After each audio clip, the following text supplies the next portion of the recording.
Bonjour à tous. Bienvenue à ce webinaire CFE Connect organisé avec Legal Place et Canoun Société d'Avocats.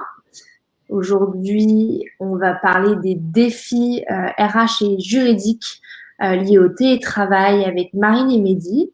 On va commencer le webinaire dans 2-3 minutes. Je vais juste attendre un peu que tout le monde se connecte. Je vais vous demander, comme d'habitude, de vous présenter dans le chat, de faire un petit coucou en ce mercredi matin. J'espère que vous allez tous bien. Je préviens d'avance, j'ai des petits problèmes d'internet dernièrement. Ça n'aura normalement pas d'impact sur ce webinaire, mais si à un moment je suis floue ou rien, voilà, vous savez déjà d'avance pourquoi. En tout cas, je suis ravie de vous retrouver ce matin. Donc oui, en effet, il y a le chat sur la droite, vous pouvez vous présenter. Pas la campagne, vous pouvez le préciser aussi. Et il y aura un autre endroit pour poser vos questions. Donc Marine et Mehdi vont donner leur présentation, mais n'hésitez pas à poser vos questions dès le début. Ils pourront éventuellement rebondir lors de la présentation ou dans tous les cas, il y aura une période dédiée à toutes les questions. Du coup, je me présente, je m'appelle Faustine et je m'occupe aujourd'hui d'animer la communauté CFO Connect. CFO Connect, c'est une communauté à destination des directeurs financiers. On organise pas mal de webinaires en ce moment pour essayer de vous accompagner au quotidien et notamment dans cette période. On a aussi un blog. On a lancé hier un podcast qui s'appelle CFOIE. Donc, pour ceux qui n'ont pas encore écouté le premier épisode, qui sont intéressés, vraiment allez le voir. Vous pouvez retrouver sur toutes les plateformes, donc Apple, Spotify, et aussi sur notre site qui s'appelle CFOIE. Et preneuse de vos retours, j'espère que ça va vous plaire. C'est un chouette projet en tout cas, donc on est très content du lancement. Donc voilà pour CFO Connect. CFO Connect, ça a été créé par Spendesk.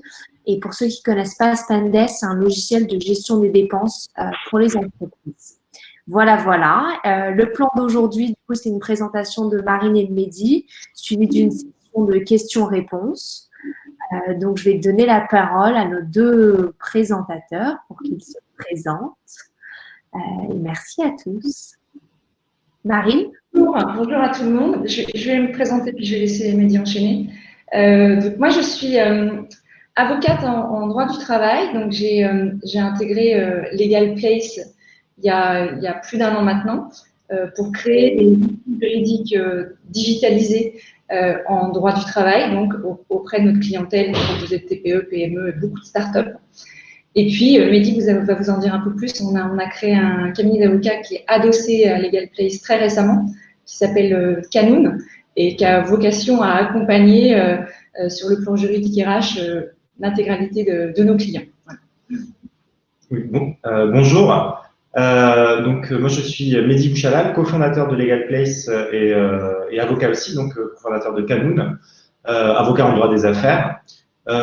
Et donc, j'ai, comme Marine, plus de 10 ans d'expérience en droit des affaires. Donc, on avait fondé Legal Place pour apporter des solutions juridiques digitalisées aux PME et aux startups. Et on a adossé à ça donc, ce cabinet d'avocats, comme elle dit Marine, qui est un cabinet donc, propulsé par Legal Place, qui est une Legal Tech, dont la mission est vraiment d'apporter aux startups et aux PME les meilleurs standards en juridique RH avec clarté et efficacité pour les sécuriser juridiquement.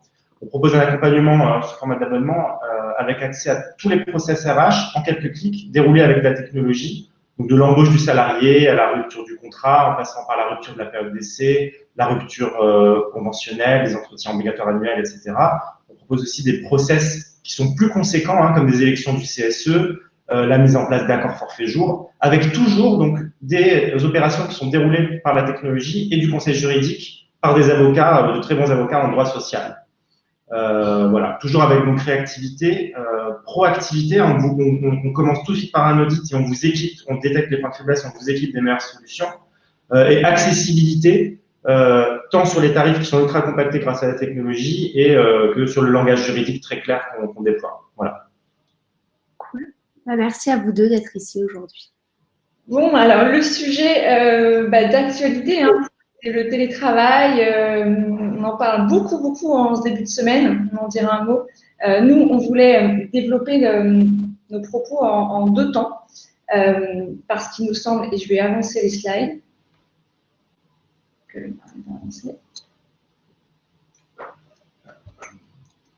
Attends. La présentation, là, On va en profiter pour vous poser une petite question à tous, un sondage pour savoir aujourd'hui si le télétravail est imposé à toutes les entreprises, si oui, si non, si c'est partiellement ou s'il est conseillé. Donc, je le pousse. Non. On aura à peu près une idée de ce qui se passe aujourd'hui chez vous. Donc, comme je vous disais, il y a vraiment deux temps sur le télétravail. C'est-à-dire qu'il y a le télétravail tel qu'on le connaît, le télétravail 2020. Voilà. Et puis, il y a appelé le télétravail du monde d'après. Donc, on l'espère 2021 et plutôt possible en 2021. Ça ne dépend pas forcément de nous. Mais c'est vraiment important de retenir que ces deux formes de télétravail, en fait, vont répondre à des enjeux différents. Ont des causes différentes, on sait, le télétravail actuellement, c'est un télétravail subi, un télétravail qui a pour cause des raisons purement sanitaires. Télétravail de demain, il existera plus en 2021 qu'il n'existait en 2019. Ça, c'est déjà une conviction partagée par beaucoup, mais il ne répond pas aux mêmes enjeux. Il va répondre à des enjeux qui vont être d'ordre plutôt sociétal, d'ordre d'équilibre entre la vie privée et la vie professionnelle, et puis d'ordre d'attractivité et de fidélisation des salariés. Voilà. Et ce télétravail 2021, il va être mis en œuvre avec toute l'expérience qu'on a pu connaître. Alors, déjà en 2019 pour pas mal de startups déjà pratiquées, et aussi tous les salariés qui l'ont vécu en 2020, qui l'ont parfois subi, qui l'ont parfois adoré, avec des managers qui ont parfois trouvé ça compliqué. Et toutes ces bonnes pratiques, on va pouvoir s'en servir pour mettre en œuvre un télétravail en 2021 qui sera plus profondément mis en place avec beaucoup de bons usages. Voilà. Alors qu'en ce moment, on est juste dans l'attente d'une semaine sur l'autre de savoir quand est-ce que ça va se terminer, quand est-ce qu'on va revenir à un rythme plus normal. Et donc, ce n'est pas la meilleure manière d'adopter les meilleures pratiques de télétravail. Donc, on va parler de ces deux phases. Donc, d'abord, le télétravail en période Covid. Alors, ce n'est pas une nouveauté, on l'a connu, je dirais encore même bien plus depuis mars de cette année, où on a eu pendant quelques mois un télétravail qui était impératif, imposé, voire même on le voit, plus encore qu'aujourd'hui. Aujourd'hui, on a quand même quelques nuances qui ont été apportées, on va en parler. En revanche, ce qu'il faut retenir, c'est que le télétravail, effectivement, reste la norme impérative aujourd'hui. Alors, impérative, il faut quand même faire un point sur ce qu'on appelle une norme impérative, parce que ce qu'on voit depuis mars 2020, c'est qu'on a beaucoup de recommandations gouvernementales, des circulaires, des questions-réponses, etc., qui ne sont pas une norme légale. Donc, il faut bien distinguer entre ce qui est de l'application de la loi et ce qui est de la recommandation gouvernementale. On a un peu tendance à tout mélanger parfois, et c'est important de vous rappeler ce sur quoi il faut se baser, vous, employeurs, CFO, et puis les juges demain, parce que si on a un contentieux, c'est devant un juge que ça va aller, sur quel principe pourront se baser pour appliquer telle ou telle règle ou décider de telle ou telle condamnation.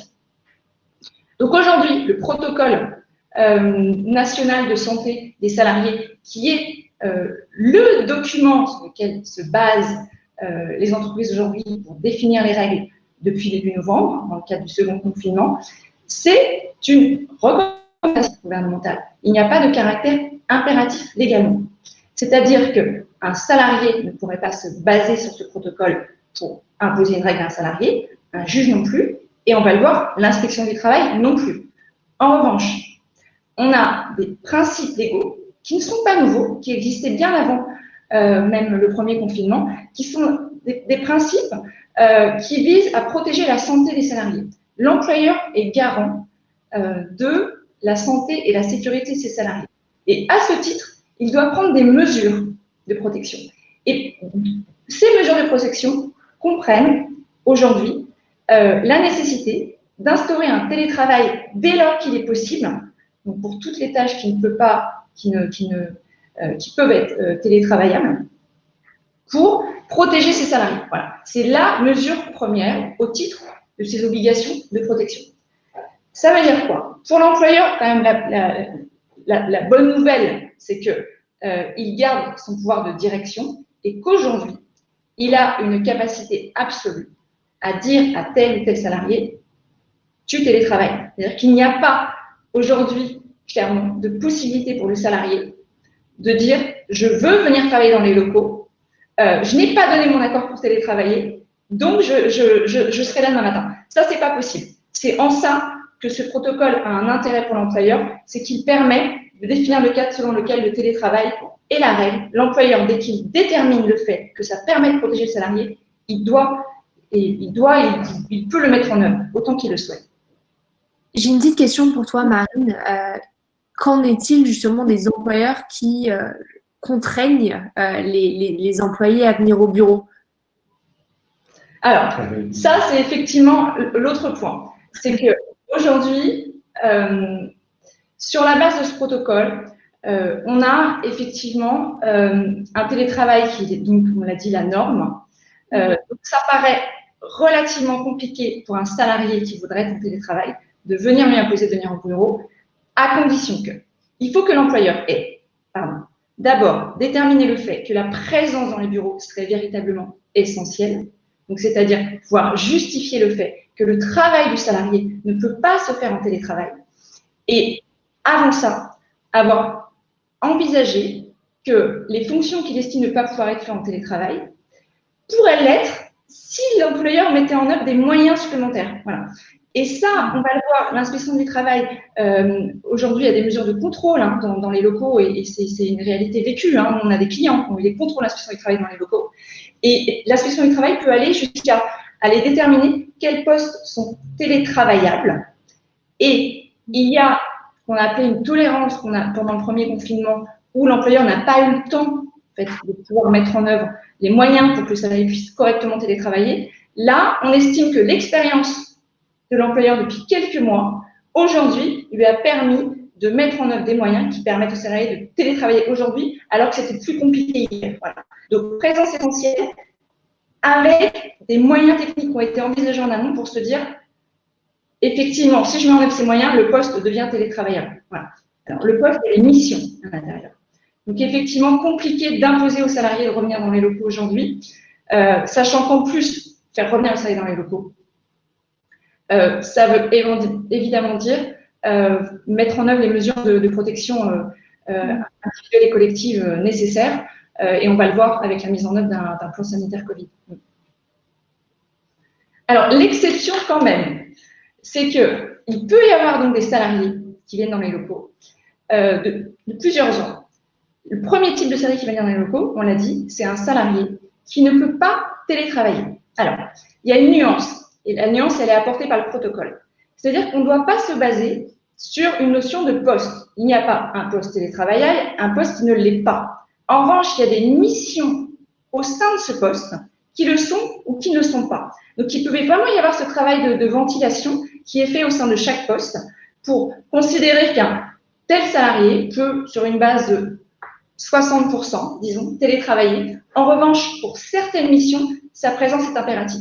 Donc là, on le voit en ce moment, nous on a beaucoup de clients qui vont faire télétravailler leurs salariés 3 ou 4 jours et faire revenir les salariés 1 à 2 jours par semaine, ou alors sur une notion d'une semaine sur l'autre avec un planning différent. Donc ça demande quand même une organisation fine pour faire en sorte que certains salariés puissent revenir, pas tous en même temps évidemment, ça demande aussi d'avoir un travail sur le lissage des horaires, le lissage des plannings, pour que certains salariés reviennent dans les locaux si c'est nécessaire. Et on le voit, c'est souvent nécessaire pour des nécessités qui sont liées à des outils professionnels qui sont ou très lourds, donc intransportables, ou très onéreux, donc on ne peut pas racheter en double au domicile ce qui est dans les locaux.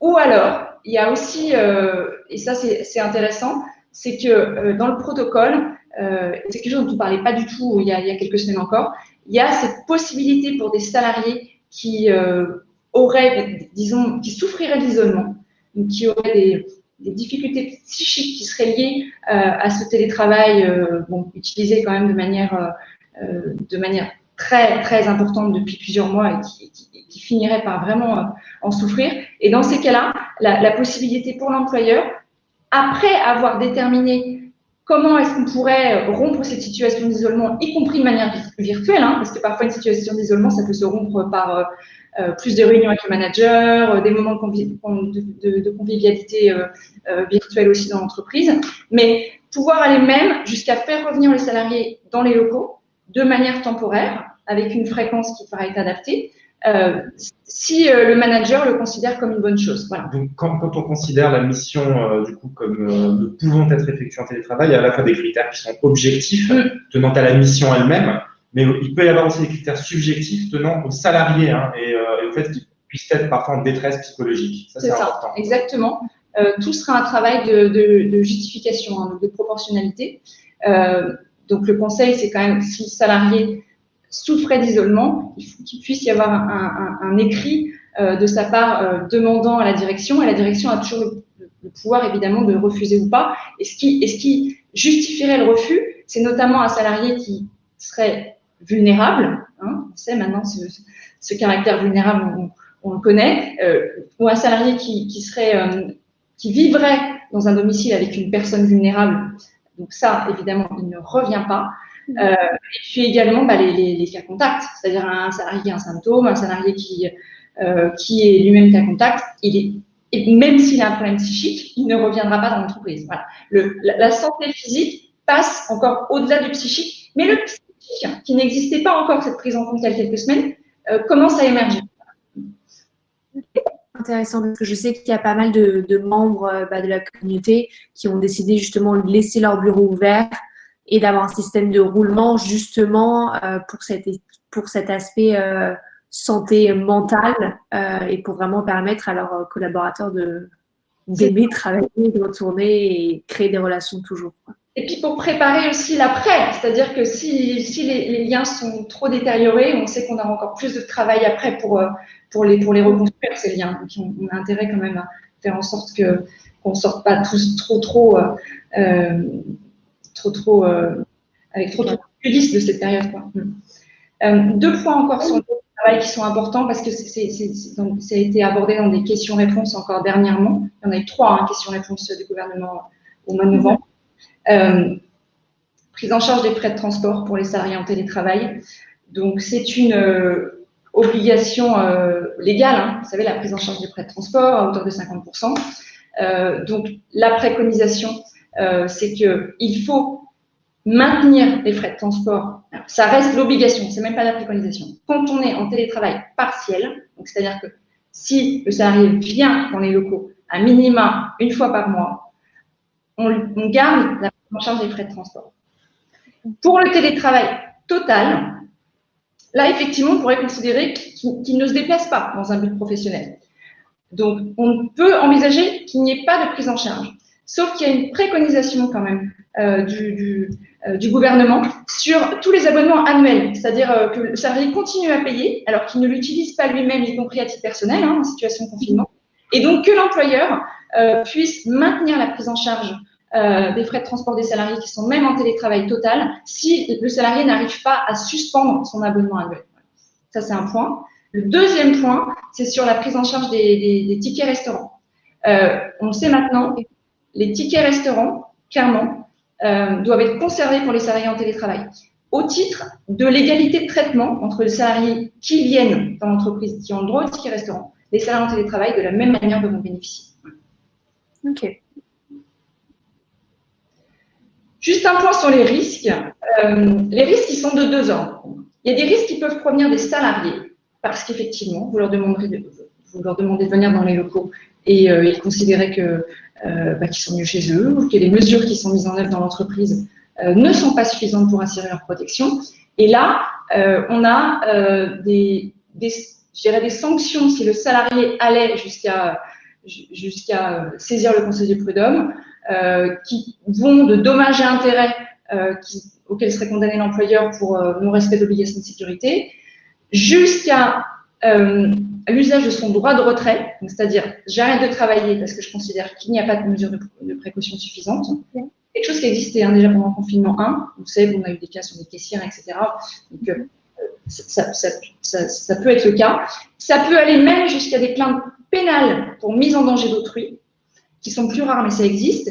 Et également, un point, parce qu'on y voit un petit peu plus clair, sur la reconnaissance de maladie professionnelle, c'est-à-dire la capacité pour le salarié qui arriverait, et c'est là toute la difficulté, à justifier le fait qu'il aurait contracté la Covid sur le lieu de travail, pourrait demander la reconnaissance en maladie professionnelle. Ça, c'est une première chose. Et pour aller même aller au-delà, s'il estime que les mesures de précaution n'ont pas été suffisantes sur le lieu de travail, jusqu'à faire reconnaître la faute inexcusable de l'employeur.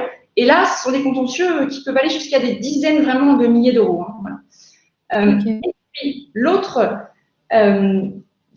zone de risque, c'est l'inspection du travail. On en a parlé. L'inspection du travail qui va, on sait, les contrôles ils portent aujourd'hui sur l'activité partielle et ils vont continuer, hein, c'est pas terminé, y compris pour des activités partielles qui sont terminées chez vous. L'inspection du travail peut encore faire des contrôles pendant plusieurs mois, voire années. Il faut en être conscient. Et puis l'inspection du travail qui va venir dans les locaux, ils vont vérifier si vous avez pris les mesures de précaution nécessaires pour les salariés dans les locaux, et ils vont même ils ont le droit d'aller jusqu'à apprécier ce caractère de poste télétravaillable ou pas. Voilà, dont on a parlé avant. Voilà. D'où l'intérêt, aujourd'hui, de rester dans cette démarche vraiment de formalisation par des documents, on va en parler. Et cette formalisation, elle doit nécessairement passer par un diagnostic préalable de qui est-ce que je peux faire télétravailler ou pas, si je fais une salarié dans l'entreprise, combien maximum, comment est-ce que j'organise mes locaux pour ce faire, avec toutes les mesures nécessaires anticipées. Ça n'a rien de nouveau. C'est des choses que vous avez fait en mars-avril. Voilà. Et vous devez continuer ce travail et l'adapter, parce que les règles qu'on connaissait en mars-avril ont un petit peu évolué. Voilà. Donc, et en revanche, ce travail, et on voit encore, il y a beaucoup d'entreprises qui ne l'ont pas fait, c'est dommage, parce que ce n'est pas forcément très compliqué de le faire et ça vous protège énormément, c'est de formaliser par écrit un certain nombre de documents qui vont du fortement recommandé à l'obligatoire. Voilà. Et il y a notamment un document qui est obligatoire dès qu'on embauche un salarié. Et l'inspection du travail a cette capacité de venir sanctionner en cas de carence de l'existence de ce document. C'est le document unique d'évaluation des risques professionnels, qu'on appelle DERP. C'est un document, et on voulait vous montrer à quoi il ressemble, parce que souvent, il est perçu comme un document très complexe à mettre en œuvre, où on voit que les sociétés vont jusqu'à demander à la médecine du travail de pouvoir les aider. Alors, pourquoi pas, hein, c'est une très bonne chose. Mais ce qu'il faut savoir, c'est quand on est dans une entreprise de service avec des locaux qui sont composés de bureaux, d'ordinateurs et avec pas de risques professionnels qui sont trop importants, dans ces cas-là, on peut avoir un travail qui peut être très pertinent, mais qui ne nécessite pas des heures carrées de travail avec intervention extérieure. Voilà. Faites déjà les choses dans une démarche à minima correcte, parce que sinon, vous allez finalement vous résigner à ne rien faire et c'est dommage. Donc, rentrez dans cette démarche qui peut être relativement simple. Nous, c'est ce qu'on fait avec nos clients. On génère avec nos outils intelligents des documents d'évaluation des risques qui sont aujourd'hui complètement individualisés aux besoins des entreprises et des salariés et où il y a déjà eu ce travail de réflexion sur les risques principaux qu'on a dans une entreprise du tertiaire. Voilà. Et ce qu'il y a de très important aujourd'hui, et c'est ça que l'inspection du travail va regarder, ce sont deux risques, notamment, en plus du reste. C'est le risque qui est lié au télétravail, parce que oui, le télétravail génère des risques notamment psychosociaux.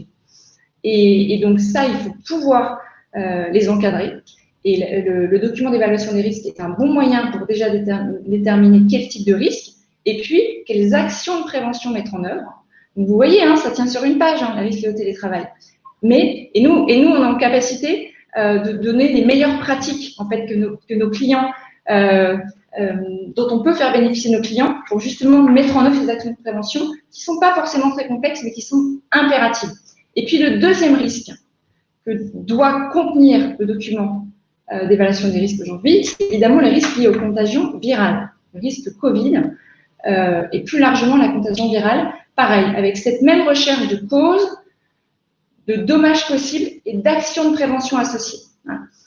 Donc ça, c'est un document, nous, nos clients, ils le génèrent en quelques minutes, ils le gardent en main dans l'entreprise, ils l'adaptent si vraiment nécessaire avec quelques risques supplémentaires qui leur seraient propres, et ils l'ont à disposition de l'inspection du travail pour pouvoir y répondre en cas de contrôle et c'est extrêmement important. Ok. Ouais.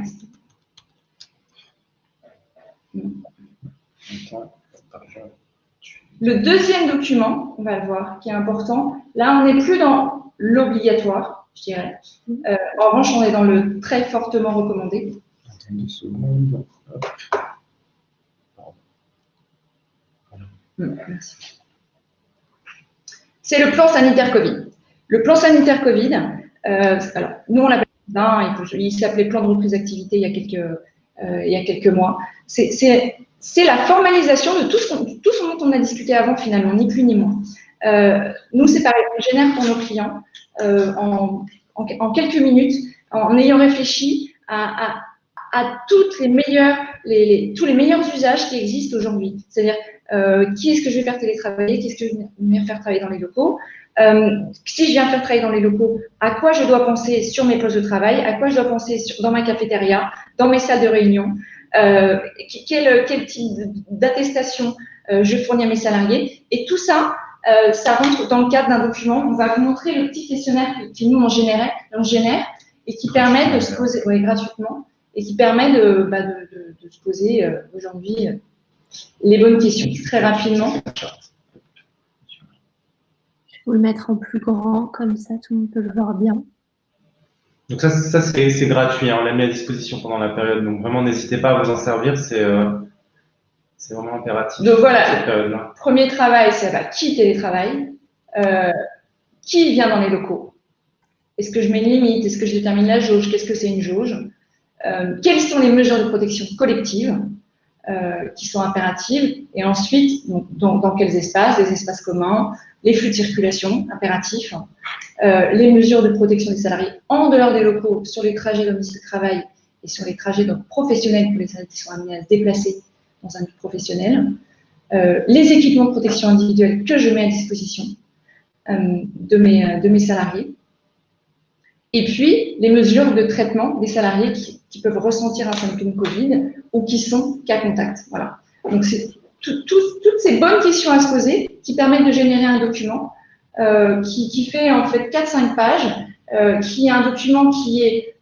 envoyé aux salariés pour pouvoir les rassurer aussi, hein, parce qu'il y a un objectif psychologique à tout ça, c'est que les salariés soient aujourd'hui vraiment rassurés par le fait que vous puissiez avoir mis en œuvre les meilleures pratiques pour les protéger s'ils doivent revenir aujourd'hui ou dans quelques jours.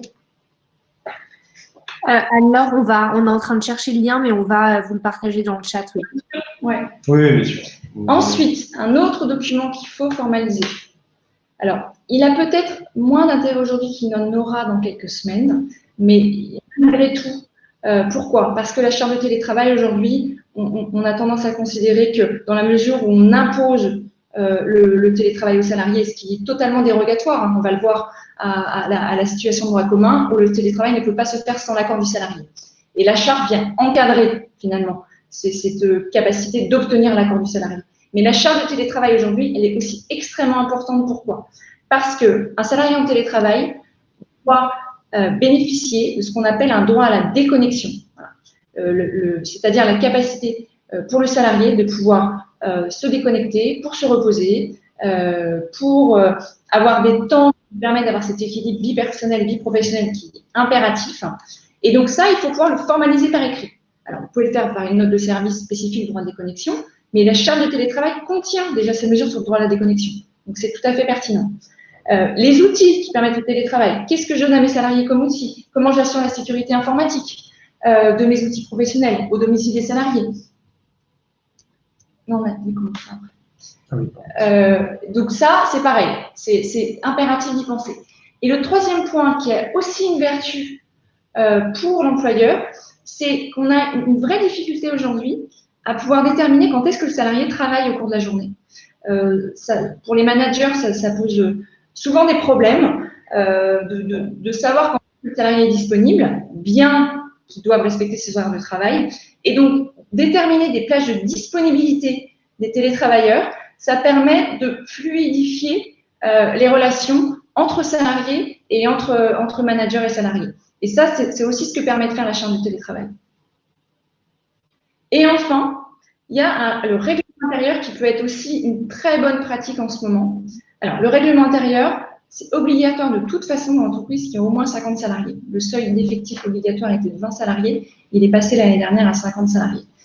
Il n'en reste pas moins que c'est une excellente pratique dans toutes les sociétés à partir du moment où elles ont, moi je dis 4 ou 5 salariés. D'autant plus que si vous voulez pouvoir sanctionner un salarié qui ne respecterait pas les mesures de précaution dans l'entreprise, c'est un salarié qui continuerait à ne pas porter de masque quand il se déplace ou à venir dans les locaux alors que vous lui avez interdit, vous n'avez pas de règlement intérieur, il y a un certain nombre de sanctions que vous ne pouvez pas utiliser.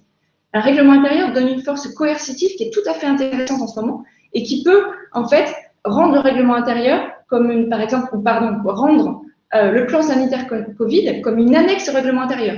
Si le plan sanitaire Covid n'est pas respecté par le salarié, je peux le sanctionner sur la base de mon règlement intérieur. Je passe très vite sur cette notion, mais évidemment, de communiquer en interne, une fois qu'on a formalisé, si c'est pour les garder dans un bureau verrouillé, ça ne sert absolument à rien. Impliquer le CSE. Impliquer le CSE, ça veut dire, quand on a une entreprise d'au moins 50 salariés, de consulter le CSE sur les documents que je formalise. Dans un CSE d'entreprise de moins de 50 salariés, on est plutôt sur une information du CSE de la manière la plus extensive possible, avec des réunions qui se tiennent en visioconférence aujourd'hui, dès qu'on peut. On essaie d'éviter le présentiel. Des salariés qui doivent être informés, qui peuvent être aussi impliqués aujourd'hui dans la détermination des mesures qu'on prend, pourquoi pas. Et la communication, elle se fait de manière orale, c'est très bien, c'est convivial, mais aussi de manière écrite, dans un but aussi de pouvoir laisser un certain nombre de preuves si on venait demain à avoir un contentieux ou l'inspection du travail ou d'un salarié qui pourrait nous reprocher une certaine légèreté. Voilà. Donc, il faut pouvoir avoir aussi de l'écrit, c'est important. Et puis, effectivement, si besoin, pas hésiter à contacter la médecine du travail qui commence à avoir une certaine expertise du sujet sur des cas particuliers, par exemple d'un salarié vulnérable ou cas contact, vous ne sauriez pas comment trop opérer, donc n'hésitez pas à contacter la médecine du travail ou l'inspection du travail en cas de besoin, qui ne sont pas que dans une démarche de contrôle, mais qui sont aussi dans une démarche de conseil. Voilà. Et puis évidemment, une fois qu'on a mis en place des mesures, on assure le suivi, parce que si elles ne sont pas suivies, malheureusement, ça ne sert à rien. Donc, dans notre plan sanitaire Covid, on a instauré la mise en œuvre d'un comité de suivi. Le comité de suivi peut être composé de la direction ou alors d'une collaboration entre la direction et le CSE ou d'un référent Covid qui peut être un membre autre que celui de la direction. Tout est possible. Voilà. Il faut juste le déterminer en amont de la manière la plus pragmatique possible. C'est très souvent d'ailleurs les CFO qui vont jouer, qui vont être vraiment la charnière entre les salariés et l'employeur pour ce contrôle, pour la supervision de ce comité de suivi. C'est vraiment votre rôle. Ouais. Exactement. Voilà sur le télétravail aujourd'hui. Alors justement, le monde d'après, en fait, c'est très intéressant parce que hier, il y a eu hier ou avant-hier une étude de DY qui disait que donc avant, on était sur à peu près 20% des salariés qui télétravaillaient sur 20% de leur temps. Et demain, en fait, une fois que la période de crise sanitaire sera passée, que tout le monde pourra rentrer au bureau, on sera quand même, la volonté des salariés, dans ce sondage, on est sur 60% des salariés qui veulent travailler sur 40% de leur temps de travail. Donc, on a vraiment toute la relation au travail qui est bouleversée. Et c'est là qu'il faut d'ores et déjà s'organiser pour ce monde d'après. C'est ça. On sait aussi que c'est un sujet qui est d'une actualité brûlante parce qu'il y a des négociations en cours au niveau national pour l'élaboration d'un nouvel accord national interprofessionnel donc qui serait signé entre des syndicats employeurs, MEDEF notamment, et syndicats salariés, pour pouvoir déterminer de nouvelles règles de télétravail sur la base d'un diagnostic qui a été effectué là, sur la période mai-septembre, les meilleures pratiques, les plus grandes dérives, et comment est-ce qu'on rentre demain dans un encadrement du télétravail qui permettrait à la fois de protéger les salariés et de permettre à l'employeur d'aller vers ce mode qui est quand même le plus souvent souhaité. aussi par les salariés, mais dans une certaine mesure. Alors, l'accord national interprofessionnel, il n'est pas encore signé. Hein. A priori, il y a encore quelques points de désaccord, et notamment sur un point principal, c'est le caractère normatif ou pas de cet accord national interprofessionnel. C'est-à-dire que le MEDEF ne voudrait n'en faire qu'une recommandation à l'usage des employeurs, alors que les syndicats salariés voudraient en faire une règle impérative. Et ensuite, je ne vais pas rentrer dans le détail parce qu'il n'est pas signé, donc il peut encore beaucoup évoluer. Mais alors on sait, on l'attendait, est-ce qu'on aura des points qui permettront d'avoir des règles impératives ou pas sur l'indemnisation des frais professionnels? On va en discuter deux secondes après, mais on s'interroge toujours sur est-ce qu'on doit indemniser ou pas le salarié qui télétravaille. Voilà. Qu'est-ce que c'est l'encadrement juridique aujourd'hui du télétravail? Enfin, aujourd'hui, dans le monde du télétravail 2019 et tel qu'il sera en 2021, c'est un accord national interprofessionnel de 2005. Donc, bon, c'est clair que ça nécessitait quand même d'être un peu modernisé, parce qu'on est quand même 15 ans après.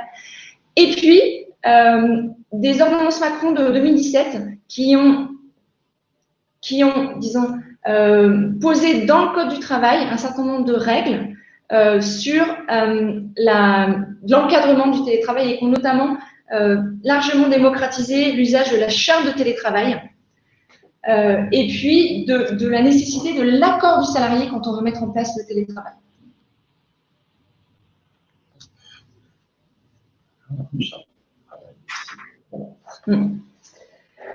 Donc nous, des chartes de télétravail, on est de la même manière, hein, on a un outil intelligent qui permet de générer, parce qu'on a fait tout ce travail en amont de diagnostic pour pouvoir déterminer les meilleures pratiques, avec déjà ce travail de considération de pourquoi est-ce que je mets en place un télétravail, à quel objectif, à quel enjeu je veux répondre. Est-ce que c'est plutôt de l'ordre environnemental?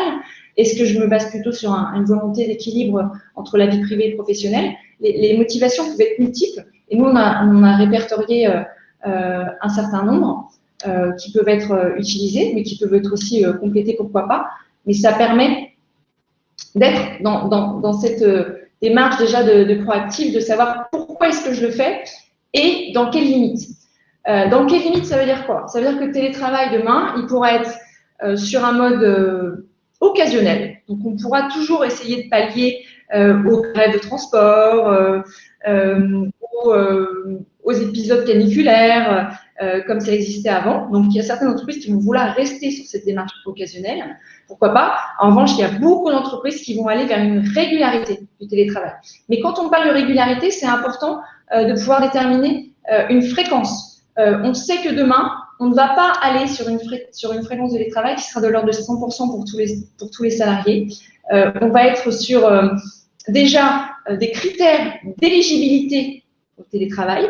On va avoir cette analyse de se dire quel salarié peut télétravailler pour quelle mission et quel salarié, de par ces missions qui nécessitent un contact clientèle ou qu'est-ce que ça peut être justement l'usage d'outils professionnels qui sont extrêmement lourds et qui ne peuvent pas se déplacer. Ces salariés, demain, ne télétravailleront pas ou alors de manière extrêmement ponctuelle. En revanche, il peut y avoir aussi des critères qui peuvent être liés à l'ancienneté du salarié. On sait aujourd'hui, une des clés de la réussite du télétravail, c'est la confiance en fait. C'est la confiance que l'employeur a dans son salarié. Et la confiance, elle peut s'acquérir de plusieurs manières. C'est-à-dire un salarié qui est autonome, c'est-à-dire qu'on lui fait confiance.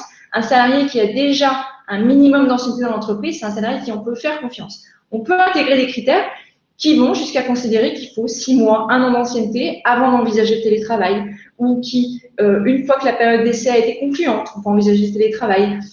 Donc, on peut aussi le restreindre à des CDI. On peut considérer que le CDD, dans la mesure où il y a un caractère ponctuel, temporaire, n'est pas éligible au télétravail. Ça, c'est vraiment à la main de l'employeur qui doit avoir cette analyse très fine pour déterminer le télétravail qui lui conviendra le mieux. Voilà.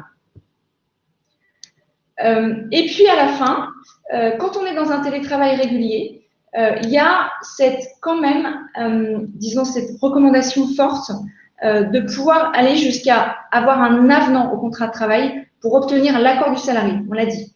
L'obligation, c'est d'avoir l'accord du salarié sur le télétravail. L'accord du salarié peut s'obtenir de plusieurs manières. On peut avoir un avenant au télétravail et c'est une excellente pratique parce que ça permet de déterminer l'accord et puis aussi les moyens derrière plus fins d'exercice de télétravail. Mais on pourrait très bien se contenter d'un mail ou d'une lettre avec bon pour accord du salarié. Mais aller jusqu'à l'avenant au télétravail paraît une très bonne pratique, quitte à faire un avenant au télétravail pour une période déterminée. On n'est pas obligé de faire à durée indéterminée. On peut poser les choses pour 6 mois, 1 an, et puis revoir dans 1 an comment est-ce qu'on peut faire évoluer la relation sur une période plus longue. Voilà. Donc ça, c'est des choses qui sont importantes à envisager demain. Les opportunités du télétravail, Mehdi, tu veux en dire un?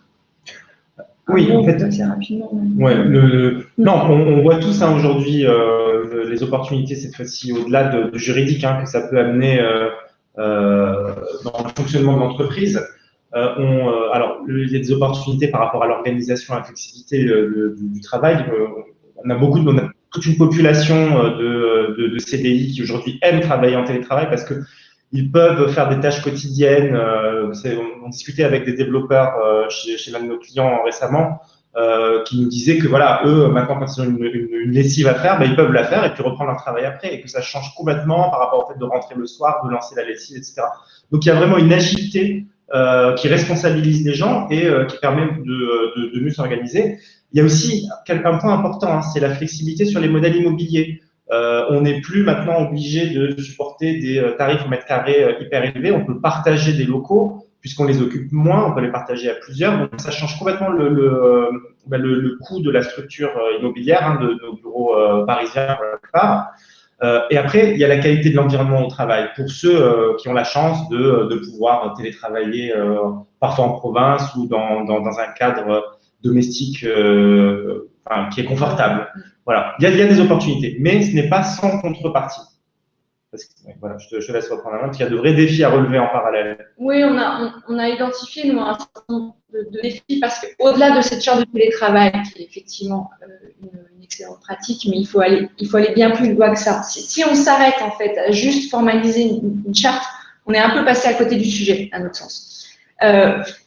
Les clés d'un télétravail réussi, et c'est en ça que la start-up a déjà fait beaucoup de chemin. Donc, elle a déjà un temps d'avance. Donc, il faut qu'elle se serve de ce temps d'avance pour aller encore plus loin pour pouvoir être même un vecteur de modèle pour les entreprises demain de ce qui sera un télétravail réussi. Vous avez à mon sens ce rôle-là, ce rôle modèle. C'est comment maintenir une culture d'entreprise, comment gérer toute la sécurité informatique, comment contrôler ces salariés qui sont en télétravail. Et on va voir que cette notion de contrôle, elle est à géométrie variable, donc il faut peut-être l'aborder de manière différente. Et justement, en repensant aussi les liens managériaux qui ne peuvent plus se pratiquer de la même manière pour un salarié en télétravail ou en présentiel. Ou les deux, voilà. Il va falloir adapter par rapport à cette formulation.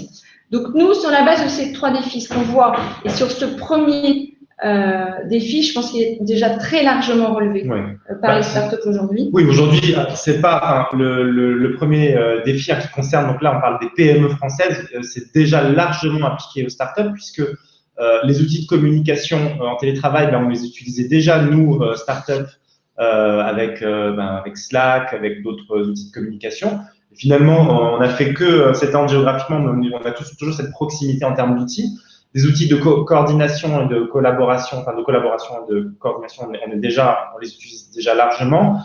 Et les outils d'automatisation pour limiter les tâches chronophages, parce qu'en fait, il y a des étudiants qui disent que chez soi, les tâches chronophages sont très mal supportées. Et donc, les pouvoirs publics incitent à utiliser le maximum d'automatisation. Alors, les startups les utilisent déjà parce que c'est leur essence même, la scalabilité dans leur production. Par contre, elles ne les utilisent pas assez dans leur fonction support. L'automatisation n'est pas encore dans la culture des startups, dans tout ce qui est fonction support, alors RH, financier, etc. Et là, il y a peut-être un effort à faire. Ensuite, il y a toute une réflexion à avoir autour de la sécurité des données de l'entreprise. C'est peut-être un sujet qui a déjà été abordé par certains. Pas par tous, c'est une certitude, parce qu'on était encore une fois sur du court terme, on voulait aller vite, donc on n'a pas approfondi les sujets.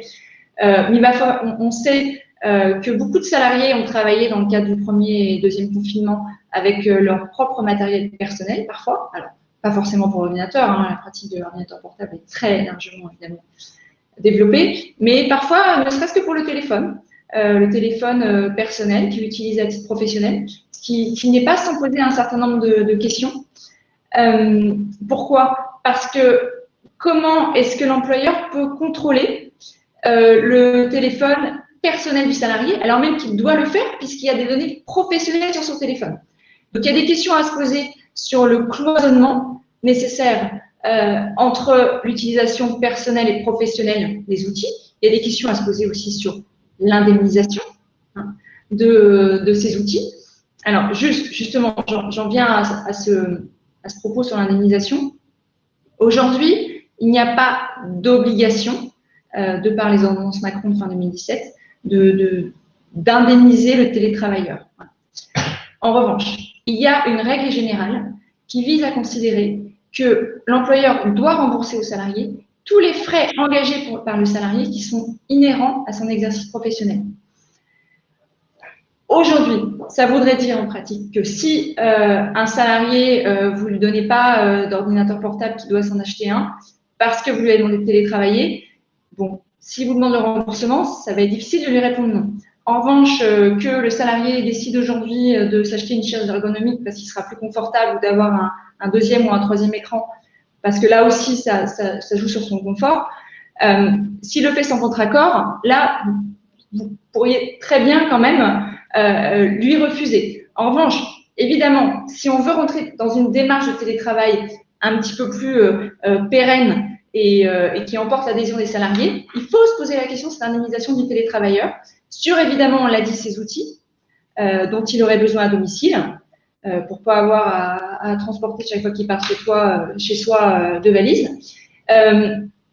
Et aussi, la question qui se pose, c'est sur l'utilisation d'une partie de ton logement, le chauffage, l'électricité, le Wi-Fi. Il y a des salariés qui estiment que finalement, il y a une partie des frais qu'ils payent à titre personnel qui devrait être compensée par l'entreprise. Aujourd'hui, il n'y a pas d'obligation de le compenser. L'ANI ne le prévoit pas non plus, le projet d'ANI dont je vous ai parlé tout à l'heure. En revanche, vous pouvez très bien le faire, et ça peut être une très bonne pratique, encore une fois, pour pérenniser ce mode. Et ça, on peut se rapprocher aujourd'hui de montants qui nous sont donnés par l'URSSAF. Il faut savoir qu'il y a un régime de faveur qui est fixé par l'URSSAF pour permettre aux employeurs d'exonérer jusqu'à 10 € par mois pour un télétravail qui serait d'1 jour par semaine. Voilà. Donc ça, c'est une possibilité de bénéficier de ce régime d'exonération en rentrant sur un remboursement forfaitaire sur ces bases-là. Voilà. Ça revient juste à une question que Grégoire a posée au début de ce webinaire sur l'indemnisation, et lui, il dit justement que c'est faible comme montant. Est-ce que vous avez des bonnes pratiques là-dessus? Alors, c'est faible. Alors déjà, ça a le mérite d'exister. Après, rien n'empêche d'aller au-delà, mais c'est vrai qu'aujourd'hui, il n'y aura pas d'exonération. C'est-à-dire qu'on va se retrouver dans finalement une partie des frais, le surplus, qui va être du salaire, voilà, qui va donner lieu à cotisation sociale. Donc, l'employeur peut effectivement aller au-delà. Et effectivement, 10 € par mois pour 1 jour de télétravail par semaine, c'est pas énorme. Après ça, c'est censé compenser juste les frais, comme je disais, qui sont inhérents à l'occupation d'une partie du logement, au Wi-Fi, électricité, chauffage. Donc, on peut aller bien au-delà et on peut même rentrer dans des frais réels. C'est-à-dire si un second écran est acheté par un salarié parce que pour lui, c'est extrêmement confortable et il l'a dans les locaux, oui, en plus, sur présentation de facture, on les rembourse. Oui, c'est ça, c'est que là, c'est indépendant, c'est-à-dire qu'il y a l'avantage en nature sur la base de ce montant forfaitaire qui est soumis à exonération, mais au-delà, Quand on est sur du réel, c'est du frais et ça peut être compensé. Donc, voilà. Ouais. Il y a un point dont je voulais parler, voilà, sur le contrôle. Et on sait, c'est un gros point. Comment est-ce que je contrôle les missions de mes salariés aujourd'hui quand ils télétravaillent? La CNIL a apporté un certain nombre de réponses intéressantes dans un question-réponse qui date du 12 novembre, en rappelant quand même des principes et en donnant des exemples très pragmatiques dont j'aimerais vous faire part.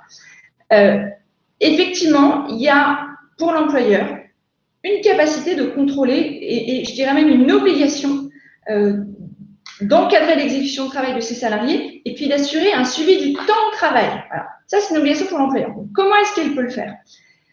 Aujourd'hui, il y a des dérives de certaines entreprises et la CNIL a voulu les pointer en rappelant que l'employeur a une obligation de loyauté, une obligation de bonne foi dans l'exécution du travail et un principe de proportionnalité entre les mesures que prendrait l'employeur pour assurer le suivi et le contrôle, et puis le caractère excessif que pourraient avoir ces mesures au regard de l'objectif poursuivi. Voilà. Ça veut dire quoi? Ça veut dire qu'en pratique, un employeur ne peut pas surveiller son salarié de manière constante. Voilà. C'est-à-dire qu'on ne peut pas demander, par exemple, à un salarié d'allumer sa webcam toute la journée pour vérifier qu'il travaille sur la base des horaires collectifs de travail qu'on a fixés dans l'entreprise. Ça, c'est une dérive qui est considérée comme illégale. Voilà. L'autre point, c'est l'impossibilité pour l'employeur de pouvoir demander au salarié d'envoyer des photos toutes les heures pour bien prouver qu'il est devant son ordinateur, voilà, dans le même ordre d'idée. Et enfin, l'usage des keyloggers. Attention, on sait, les keyloggers, vous savez, c'est cette capacité par un petit logiciel d'enregistrer tous les mouvements qui sont faits sur le clavier. Et ça, c'est interdit parce que c'est même vu comme un dispositif qui serait de l'ordre de l'espionnage aujourd'hui, hein, donc qui ne pourrait pas être utilisé pour sanctionner le salarié parce qu'il ne respectait pas ses horaires collectifs. Les bons usages aujourd'hui, c'est quoi? C'est d'être dans une démarche qui soit plus de l'ordre d'un contrôle des tâches, qui soit plus de l'ordre d'un contrôle des objectifs fournis par le salarié sur la base de ce qu'on a déterminé, plus d'un contrôle des tâches. Qu'est-ce que ça veut dire? Ça veut dire qu'un manager aujourd'hui qui va s'évertuer à contrôler si le salarié a bien fait chaque mission chaque jour, finalement, ça va être très compliqué en télétravail. En revanche, si on est plutôt sur une culture de l'objectif, donc dire, voilà, le salarié a un nombre d'objectifs, peu importe les moyens qu'il utilise pour le faire, peu importe quand il le fait, là, on change de paradigme. En fait, et c'est là où le télétravail devient intéressant et c'est là où la clé de sa réussite est possible. Ça change complètement la philosophie en fait de la notion de travail parce que aujourd'hui, nous c'est ce qu'on constate d'ailleurs chez nos clients, c'est que la plupart fonctionnent avec des contrats de travail, des CDI aux 35 heures, 39 heures, 38 heures. C'est des CDI en fait qui ne collent pas à cette philosophie-là parce que on est sur du temps de travail, donc on doit contrôler que le salarié travaille effectivement pendant ses créneaux horaires. Et en fait, ça ne collait déjà pas à la façon de fonctionner des startups. Parce que les startups les startups ne contrôlent pas le temps de travail, ne demandent pas à leurs salariés de pointer. Elles sont déjà sur un contrôle plutôt à l'objectif. Est-ce que tu as réalisé des objectifs dans le temps imparti? Et finalement, peu importe la manière dont tu t'organises.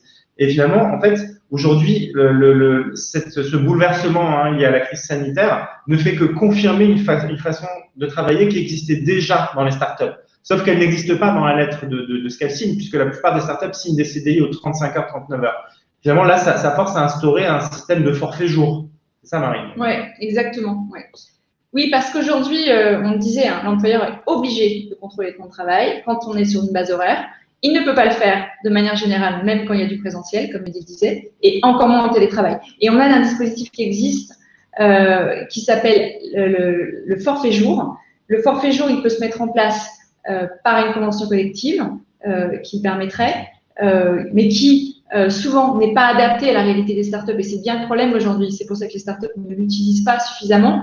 La plupart des startups appliquent, par exemple, Bureau d'études techniques, qui est la convention collective Syntec. Et Syntec, effectivement, a mis en place un forfait jour, sauf qu'il y a des planchers de salaire d'entrée au forfait jour qui sont hyper élevés, qui sont de l'ordre de 50 200 € pour une position 3-1 qui est parmi la position cadre la plus élevée. Commerce à distance, qui est peut-être aussi appliqué par certains d'entre vous, il n'y a pas de dispositif forfait jour. Donc, on ne peut pas mettre en place le forfait jour commerce à distance et on peut le mettre en place pour un nombre très, très, très limité de salariés pour Syntec.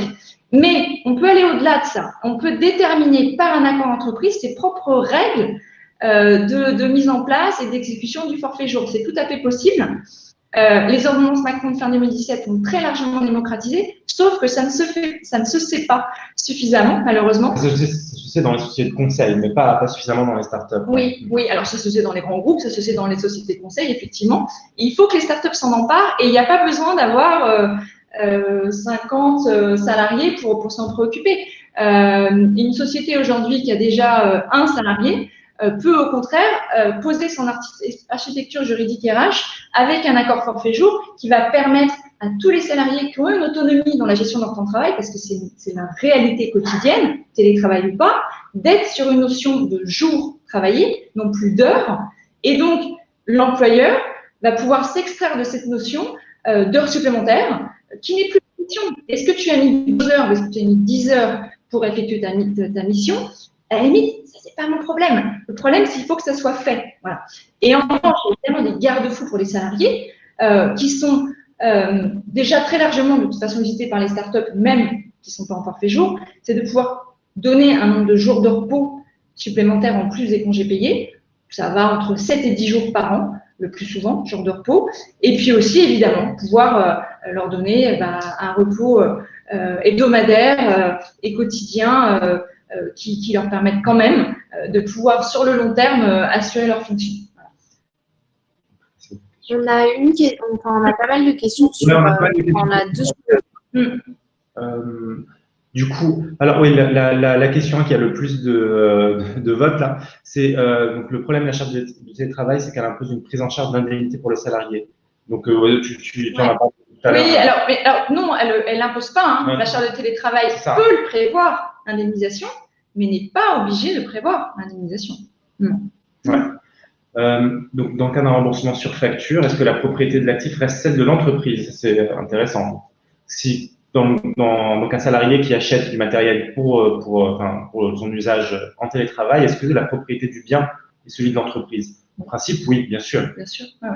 C'est déduit des frais de l'entreprise, ça reste la propriété de l'entreprise. Ouais. Donc après, il y avait la question de Grégoire sur le budget forfaitaire. Tu y as répondu tout à l'heure, Marine. Donc, alors c'est des questions très techniques, peut-on prévoir dans les frais réels liés au télétravail inclure la prise en charge d'un espace de coworking? Ah, c'est intéressant ça, pour ceux qui finalement… Oui, la question des tiers-lieux, effectivement, le télétravail, j'ai beaucoup envisagé sous l'angle du fait qu'il soit effectué à domicile, ce qui est quand même une majorité, mais en revanche, on sait, c'était déjà le cas avant le Covid et ça sera demain, la possibilité d'aller dans des espaces de coworking pour rompre cette situation d'isolement. D'ailleurs, c'est très fréquent pour le coup que des salariés télétravaillent en province, chez leurs parents ou même à l'étranger. On a de plus en plus de clients dont les salariés vont télétravailler en Espagne, en Allemagne. Et c'est vrai que là, du coup, ça force un peu à se poser la question, est-ce qu'ils font à domicile ou dans un espace de coworking pour un peu être dans une culture d'entreprise. Ouais. Alors, c'est là où la charte est importante aussi, c'est de pouvoir cadrer ce qu'on peut permettre aux salariés. On le voit, il y a des vrais problèmes qui se posent aujourd'hui quand, par exemple, un salarié décide d'aller télétravailler, comme le disait Mehdi, en Espagne, en Allemagne. Encore, là, on est dans l'Union européenne, mais quand on parle d'aller travailler en Corée, ça pose d'autres problématiques qui vont bien au-delà du décalage horaire. C'est des problématiques qui sont en termes de visa. Est-ce qu'il faut un visa de travail parce qu'il va quand même travailler dans le pays d'accueil là-bas? Donc, c'est des problématiques d'immigration qu'il faut pouvoir se poser. Quel régime de sécurité sociale va s'appliquer? Sécurité sociale. Quel régime fiscal va s'appliquer au salarié qui va passer un certain nombre de jours dans le pays?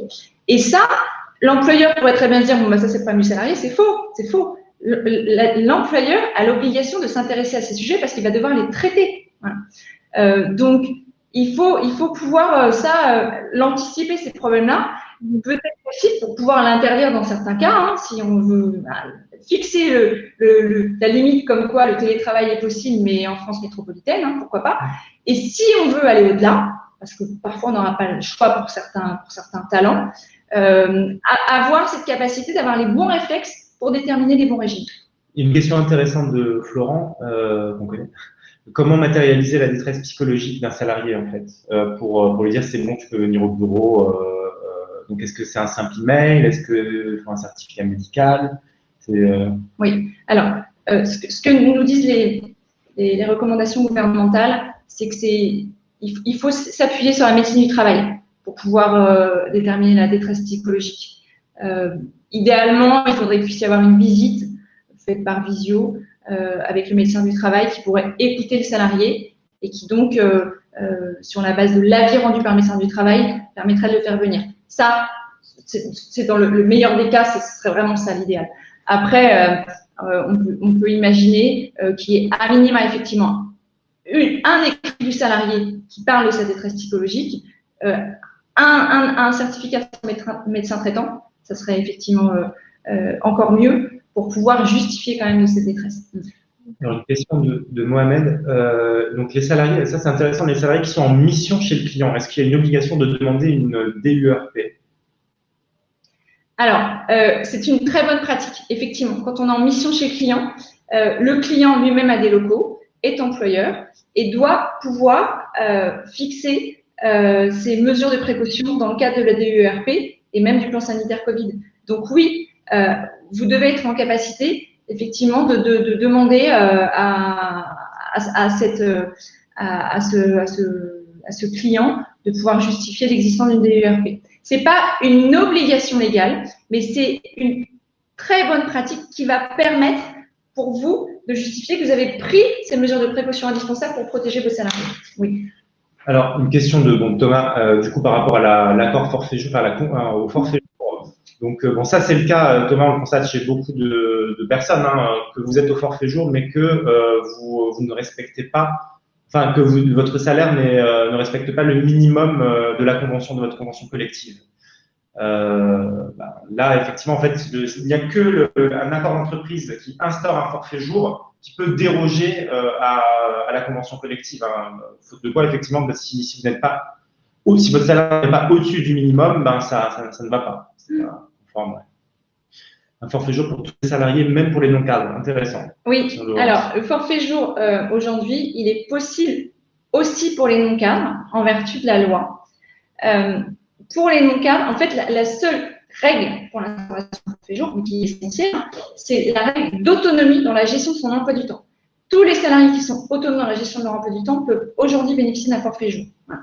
Donc, selon les sociétés, ça ne sera que les cadres de direction, ça peut être tous les cadres, la plupart de nos clients l'utilisent pour tous les cadres, et puis ça peut être aussi certains non-cadres, mais attention, sur les non-cadres, c'est possible, mais il faut pouvoir justifier cette autonomie dans la gestion de l'emploi du temps. C'est-à-dire que, par exemple, un salarié qui va être en support clientèle de 9h à 17h, il faut qu'il soit là 9h à 17h. C'est incompatible avec le forfait jour. Voilà.